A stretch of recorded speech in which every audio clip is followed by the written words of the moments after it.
Right. Today we're going to have the continuation of the Gemara from yesterday.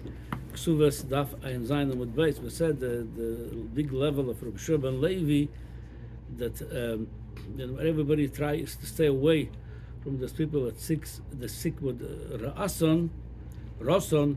He learned with them and nothing affected him. So the Gemara now brings the next story. Maybe in that schus, I mean, Bechlal, he was a great man. How Rabbi Yehoshua Ben Levi went to heaven and Shemaim, one of those people that went with his goof, with his body to Shemaim. The Gemara says, when came time for Rabbi Yehoshua Ben Levi to pass away from this world, Omru le Malach Hamaves. Hashem told the Malach Hamaves, Zil ovid le reusay, go do for him the way he wants. Meaning that said in Sforim that when the time for a person to comes to go, so the Malach Hamaves comes, and whether he likes it or not, he takes away the neshama. That's what it says in Pirkei Avos. There's 5 things that's happening to us without our consent. So the first one is al korchat hanoitzer. You're being created in your mother's womb without your consent. Second thing, al korchat hanoilod. When it comes time to come out of this world after the 9 months, the baby can say, I'm so comfortable over here, I want to stay here longer. Al korchat hanoitzer. You come out, time come, you have to come out. Then it says, the third thing is al korchat hachai. Some people, life is not so good for them. Maybe they don't want to live. Hashem says you have to live al korach. You have no choice. Chad v'shalom, person cannot commit suicide. That the life belongs to Hashem. The fourth thing is al korach atameis. If somebody has a good life, he says, I want to live forever. I don't want to die. Hashem says al korach atameis. It's not your choice. Comes the time you're going to die. Then the fifth one, you can't say I'm going to hide in the grave. Hashem going to make you to stand in front of him and give a din v'cheshbon of how your life was. So a regular person, al korchach, you like it or not, a person is going to go. However, by big tzaddikim it says in the Medrash, and it's when Raya from here too, Hashem asked for their consent before they go. They say even by Moshe Rabbeinu, when the time came, Hashem told them, Moshe, the time came to go. You willing to go? Moshe says, no. If it's up to me, I don't want to go. Hashem says, oh, fine. So you're going to live. But they should know the time came. Yeshua, your Talmud, have to take over the leadership. He's going to be now the king, not you. He's going to be now the leader. Hashem says, fine. Moshe was the Ish Onov. He didn't. Fine. So the first day when Yeshua took over, Moshe not going to stay without the shiur. He's not giving the shiur now. He's going to go to a shiur. So he's going into the shiur of his Talmud Yeshua. After the first shiur, he said, Hashem, please take me. He could not take it that the Rebbe is going to be the Talmud of the Talmud now. So a Koponim comes out that Hashem always makes the tzaddikim to give consent for them before they go. He doesn't force them. He brings them to the point and says, okay, I want to go. They give something was by Rabbi Shimon Bar Yochai. Not only did he get a consent, he was happy because he realized that the neshama going to connect to its origin, and he was the one that revealed the inyan of we call the Yortzad Hilula, Chasana. It's a big chasna now. The neshama going to connect to its origin. It's a very happy place. He revealed the good part of it. But tzaddikim, it's going with either with the consent of besimcha. Akaponim, Hashem said the same thing with the Malach Hamaves over here. Go to Rabbi Yehoshua Ben Levi and ask him how he wants to go. You cannot force him. All right. So Ozal, the Malach Hamaves came to Rabbi Yehoshua Ben Levi. Is Chazalei. He came to appear in front of him. Marlei. So Yeshua, are you ready to take me? So show me where I'm going. Show me where am I placed in Gan Eden.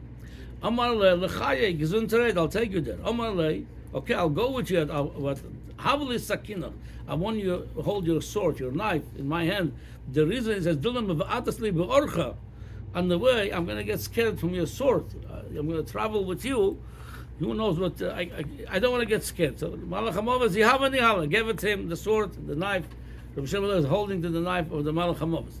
Kimat al-Osam, when he came to his place, to the Gan Eden, Dalia picked him up on the wall, because the idea over here, by the way, all this inyanim the Meforshim bring us, obviously nothing is over here is the way it sounds physically. There's not a physical sword, there's not a physical knife, and it's no walls over there to go up. It's meaning there's a very high level you have to go, so you have to pick him up to see that high level what's waiting for him. Kimatel Osam Dalia Kamachvale showed him the place. Rabbi Yehoshua Ben Levi saw his place. Shvar Nofal Lahu Gisel. He jumped and he went to the other side of the wall, meaning he went with the knife of the Malach Hamaves in his hand, and he went to the other side. He went to Gan Eden. Nakte Bekarna de Glima. Malach Hamaves was holding on to the corner of his kapota, of his rackle. Omar Lei. So he tried to pull him out. He gave an oath. Rabbi Yehoshua Ben Levi says, I swear I'm not going to come out. I'm staying here. So what to do over here? There's a big tzaddik. Rabbi Yehoshua Ben Levi says he gave an oath. He's not coming out of here. The Malach Hamaves, he has to do his job. Omar HaKadosh Baruch Hu, Hashem got involved. Hashem says, please,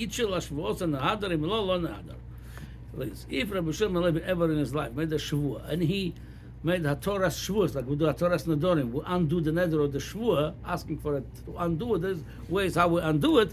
Then we're going to undo his shvuah now too. We're going to undo it, his shvuah.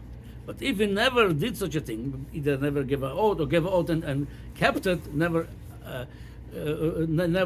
retracted, he says, his oath is an oath and he's going to stay there. Okay? Then they find out that Rabbi Yehoshua Ben Levi never did anything, such a thing. So his oath now is a strong one, and he would stay there. That's how we know that Rabbi Yehoshua Ben Levi, one of those 10 people that stays in Gan Eden with his body. So the Malach Hamaves asked him at least, how will he sakinoi? He says, give me my knife. Again, according to what we said, it's mean whatever is the method which he used to take the neshamas out, whatever that's called the spiritual sword, give it back me this ability. Lo have a yovel. Rabbi Yehoshua Ben Levi refused to give it to him. Nafka baskol of Omrele, havni hale de misbah lebriosa. Give it to him because it's something needed for the world. Hashem created the world in such a way, people come the time they have to go, and he's the one to do this job. Malach Hamaves, you have to give it to him. So he didn't want to listen to Malach Hamaves, but to Hashem, to the baskol, he listened, and he gave it to him. Then, he gave him the sword back? Yes. Doesn't say we, but that's what mashma over here. Yeah. Then it says over there, after that story, he already in Gan Eden. Now he's already in Gan Eden. He's in a safe place. Machriz Eliyahu Kameh. Eliyahu Hanavi started announcing in Gan Eden, Panu Mokem Lebar Levi, Panu Mokem Lebar Levi. Make a room. Rabbi Yehoshua Ben Levi coming. They call him Bar Levi, the son of Levi in Aramaic. Okay, Rabbi Yehoshua Ben Levi started walking in Gan Eden. Ashkichel Rabbi Shimon ben Yochai. They went to saw the chamber of Shimon ben Yochai. Da'ava Yosef al Tlat Asar Takteke Pisa. He was sitting on 13 chairs of gold. Again, same thing over here. It doesn't mean there were physical chairs or physical gold. It's a spiritual world, but meaning it was in a very high level, in a very spiritual, luxurious level, the way he would live in Gan Eden. When Rabbi Shimon bar Yochai saw Rabbi Yehoshua Ben Levi, Omar Lei, Atu Bar Levi, you are Bar Levi. He was Rabbi Yehoshua Ben Levi was famous in Shamayim too. Omar Lei, yes. Then he asked Rabbi Yehoshua Ben Levi, Nir Osa Keshes B'Yomecha, that we ever saw in your life, the Keshes rainbow. Thank you. Omar Lei, Rabbi Yehoshua Ben Levi, yes. Im Ken Iato Bar Levi. If that's the case, the rainbow showed up in your time, in your lifetime, then you're not Rabbi Yehoshua Ben Levi. Meaning, it says that the Hashem, when he brought the Mabul, they gave an oath after the Mabul. He's never going to bring the Mabul. However, it says on Parshas Noach. However, he's going to bring a rainbow to show that he's not happy with the world, and that's the sign. But it says tzaddikim, big tzaddikim like Rabbi Shimon bar Yochai, in their lifetime, there was no rainbow because they were protecting the world from Gezeres Rosh. They didn't need a rainbow to remind that they were their schus. So he told him, if you the Rabbi Yehoshua Ben Levi I heard of, that you're such a big tzaddik, would be no rainbow. If it was a rainbow, but you're not that. So the Gemara says, Velohi, it was Rabbi Yehoshua Ben Levi, and there was no rainbow really. The reason he said that the law Havamid, there was never a rainbow in his lifetime, because Rabbi Yehoshua Ben Levi was a big tzaddik protecting the generation with his schusim. Ela sova lo achzik tivusel nafshoy. I didn't want to brag about it. I don't want to brag about it. They said mitzad anivus. So the Mefarshim talk about how could he lies in the Elam Emes. How could you say it was a rainbow when it wasn't? There's two tirutzim. Mitzad anivus, you're allowed to do that. Like the Gemara says, if somebody asks you if you know certain masechta or you know shas, you know what, you could say I don't know it. Mitzad.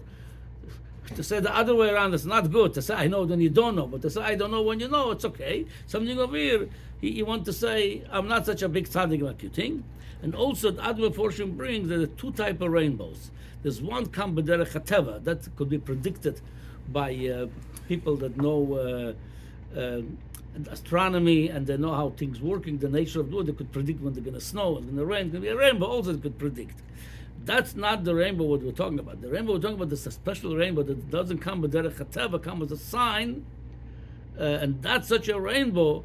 He says that was never there, but when he told him you have a rainbow, he says no, the regular rainbow was there. So it just he blamed the regular rainbow, but he knew what he was talking about. He didn't want to admit that he's such a tzaddik, so he says no. Anyway, so the Gemara says,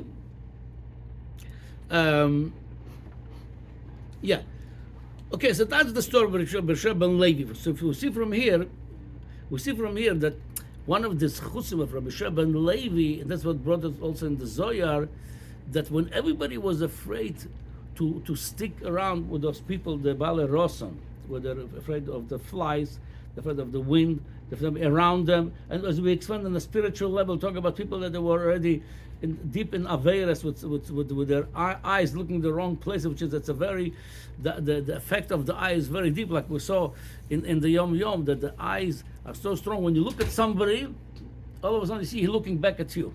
Sometimes you drive in a traffic light, you see, you look somebody strong, and the other driver is going to look at you because the Riyah, it goes very deep, both ways, the Riyah and Kedusha and Riyah on the other side. So when everybody is staying away from such a clip of Riyah, and Rabbi Yehoshua Ben Levi and Mekarev, that's who's had such a big tzaddik more than all the other tzaddikim. We're talking about big tzaddikim, Rabbi Yochanan, Rabbi Zeira, Rabbi Ami, Rabbi Asi, the all big tzaddikim.